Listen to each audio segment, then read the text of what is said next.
This is the final in the second Aggony Flash tournament. The Battle of Havelberg, Aggony Panda Warrior against VM Ultramarine. So, we have Levy Archers, the Franks coming up against Mercia, I think it is.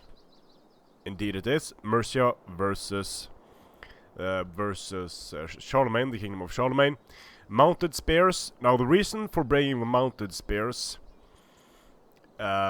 is that they're not, of course, mounted in a multiplayer battle, but they have better stats than normal spears. A line of swordsmen. Again, dirt cheap swordsmen, and what that allows you to do allows you to bring good heavy melee cavalry, Frankish cavalry, paladin guards, Frankish cavalry, and Frankish horsemen. And here we have Levy archers, archers, and Levy archers on the flanks. For Mercia is sort of a one-trick pony. They have these horsemen, and they are not the one-trick pony. They are quite crappy horsemen due to their 10 armor, medium mass. Then we have paired spearmen, we have paired slingers, royal horsemen, very expensive.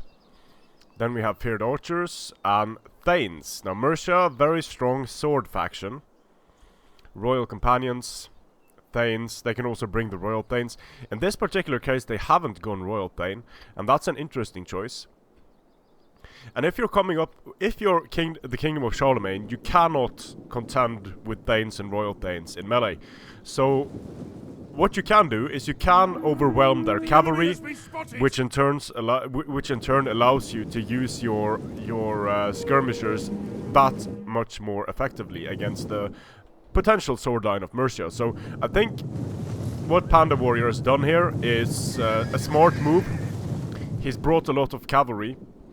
A lot of good cavalry, that is, and that if he's able to win the cab fights decisively by supporting with mounted spears and such quickly enough, then the thanes are just dead in the water. These archers could, with heavy shot, just destroy all of the thanes, and that's it for Mercia. So the Kingdom of Charlemagne, a more well-rounded faction than Mercia, in my opinion, because with Mercia you can't really go cav heavy. It's too expensive. You're getting your low tier options are sword cav, and that's not a good time at all. But you can bring slingers, which is nice. They are just not as game deciding as they were in Attila.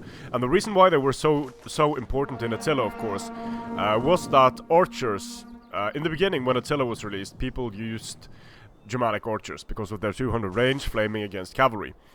All well and good. However, when people started bringing slingers, they got a cheap front line that could push the archers back in loose formation and would act as a great screen for the frontal cav charge, because they would also slow down enemy cavalry. So, towards the end of Attila, you would see very few archers in competitive army builds, and you would see a lot more slingers. Whereas in Charlemagne, thus far, we're seeing both slingers and archers, which is nice. They both serve a purpose on the battlefield. The third archers are taking flaming shots here. I'm sure that was meant for the cavalry. There's a sneaky mounted spear in the forest here. It is hidden still, and the mounted spears are going to crap on the feared spearmen. Let's see here. On the charge, 29 charge bonus. The feared spearmen didn't get a charge, so the mounted spearmen are going to absolutely devastate the feared spearmen. Cav moving around the flanks here, but this is only sword cav. These are only horsemen. Let's see if there are more gamers. No, Panda Warrior is doing something very nice here. He's sort of just holding the center with a few units, and then he's moving around, creating a crescent shape around the army of Mercia, because obviously he doesn't want his center to just get rushed by the Mercian sword line. So yeah, the third spearmen losing decisively. The mounted spearmen haven't lost a single man yet. vastly superior. So this is being very patient and not, like, both Ultramarine and Panda Warrior are being smart here, because the horsemen, you might want to support this fight with the horsemen, but the horsemen are going to lose horribly. The Frankish cavalry here taking a lot of ammunition, taking a lot of fire, I mean, a lot of flaming. So they have lost hit points here. And these feared slingers also getting some nice kills on the archers. And the archers are quite important for Panda late game, I think. They are getting the attack and the rear penalty here, because they are sort of touching this engagement. But look at how decisively the mounted spearmen defeat the feared spearmen. And over here in the center, the feared archers starting to lose a bit. Sneaky cab on the flanks. They need to be careful, because there's still a slinger here. The enemy have rallied their units. And here the mounted spears have broken through. Still, they only defeated a cheap unit, but anytime you can get a supporting unit off the field, it just makes it a lot easier. Because now there are no spears supporting cab fights over here. There are, however, these royal companions. And royal companions in the forest, not a unit you want to mess with. And the feared spearmen are sort of routing the wrong way here, so now they're starting to turn around. They haven't shattered yet, which is amazing, really. And the mounted spearmen taking some fire on the disengage, but that was a very good engagement for them. In the center here, we have the levy archers taking fire, not returning that fire.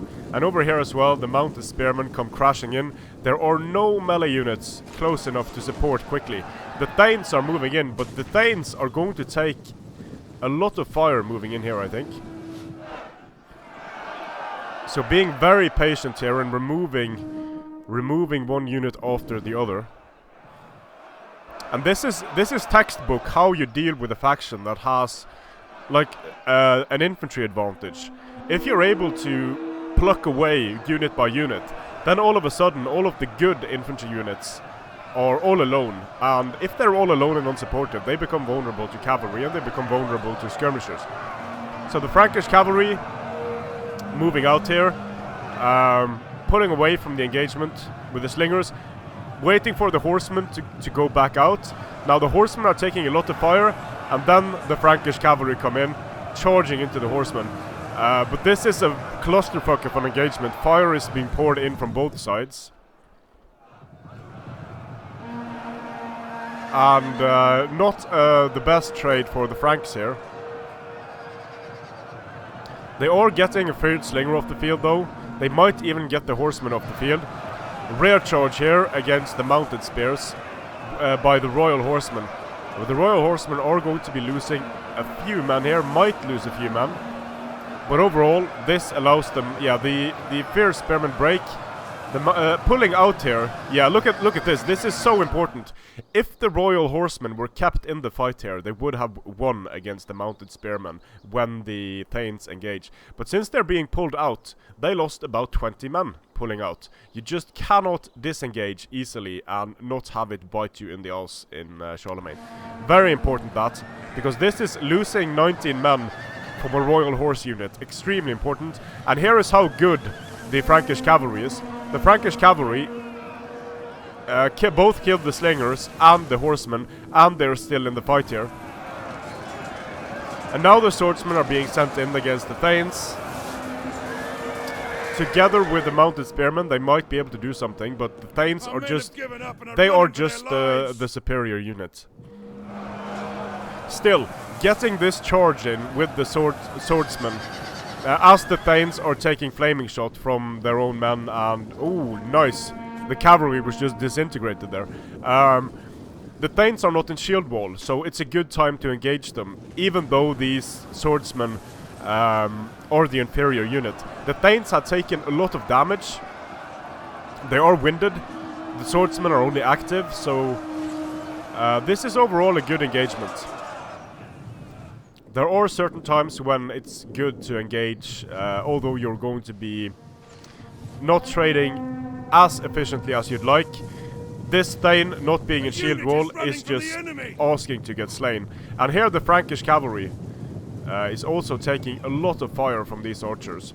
But it could just charge here, it could charge the shield wall and no, it wouldn't have any problems breaking through. Let's see if it decides to charge. It charges, and now getting into the horsemen. Look at how quickly the horsemen drop, and now ideally these archers would have to stop firing. And the swordsmen are able to break the Thanes because of the spear support. The swordsmen rushing in here to support the fight. Very methodical breaking down the Mercian army here is Panda Warrior. Scholar Knights don't want to engage the horsemen this close. Some hidden unit somewhere, but probably just over here. So the Royal Horsemen and the Frankish Horsemen fighting. A sneaky little mounted spear moving around here could do a lot of damage if it charges into the side of the Royal Horsemen. This Frankish cavalry is standing with his back turned, taking so much fire.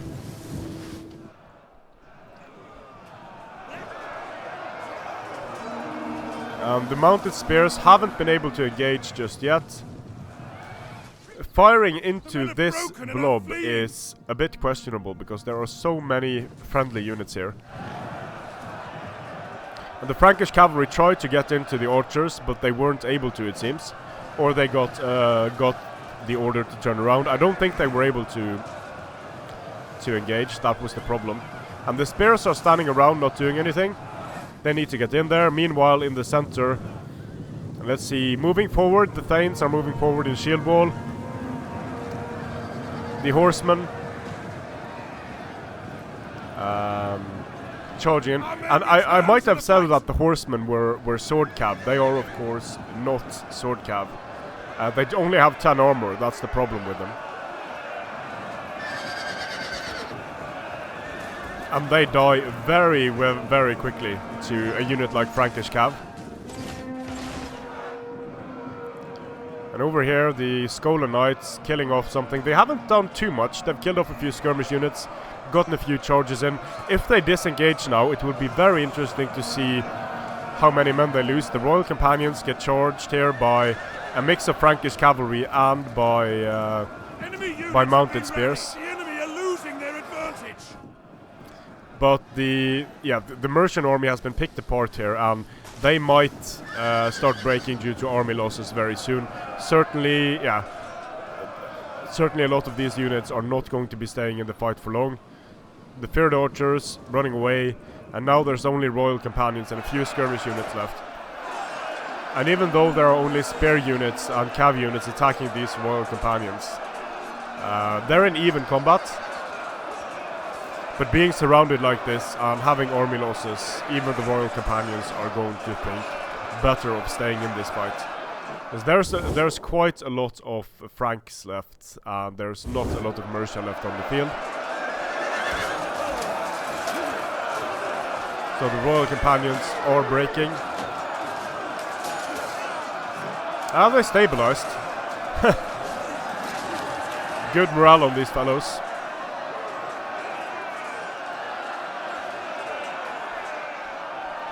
This is just a heroic last stand.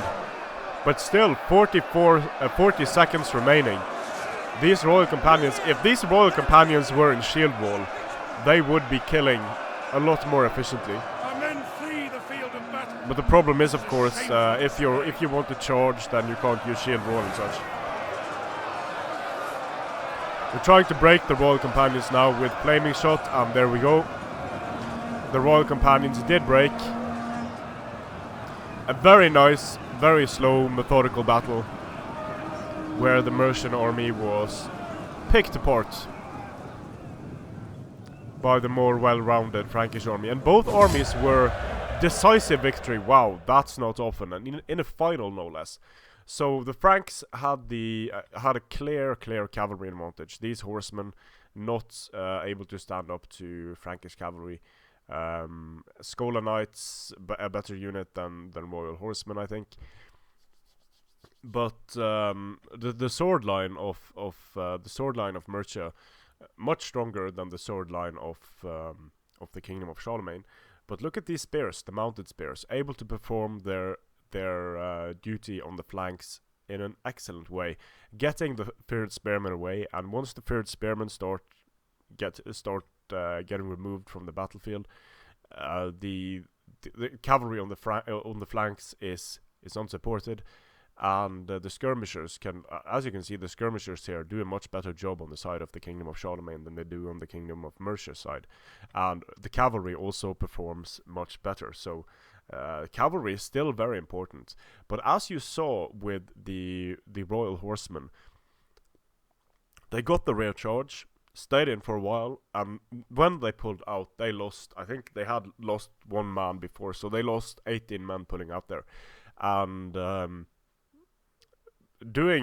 using cavalry like you would in Attila, charging in, pulling back out, the unit would be destroyed. It just doesn't work that way anymore in the Age of Charlemagne. So very nice battle, guys. Thanks for sending it.